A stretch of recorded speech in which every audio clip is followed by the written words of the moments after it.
EU3D, Differentiation, Dominance, Democracy. Public opinion on differentiated integration and the future of the EU.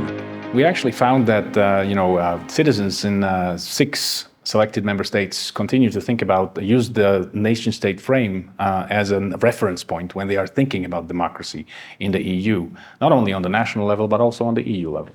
That's very interesting. What we find is that citizens not just care about their own democracies, but they also care what happens in other fellow member states. So they're very concerned about democratic backsliding, for instance. So EU3D allowed us for the first time to analyze public opinion on European differentiated integration.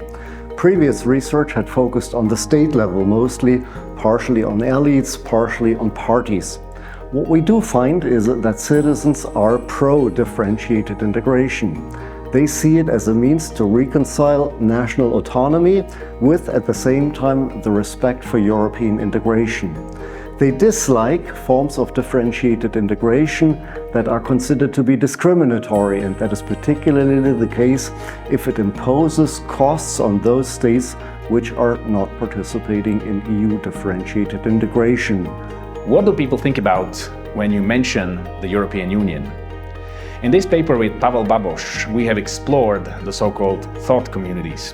That is, communities of people sharing the same script. One of them is the statist community, thinking about the Union as a state. And there you would find those who are nation-state statists, that is, sovereignists. And then you would find European federalists in the very same group. About 20 to 25% in each country would fall within that community. Then we have another community, which is the pragmatists, and they are about 77 to 80% in each country, and they are a community in which the policy outputs are disentangled from structural arrangements that are needed for the delivery of such outputs.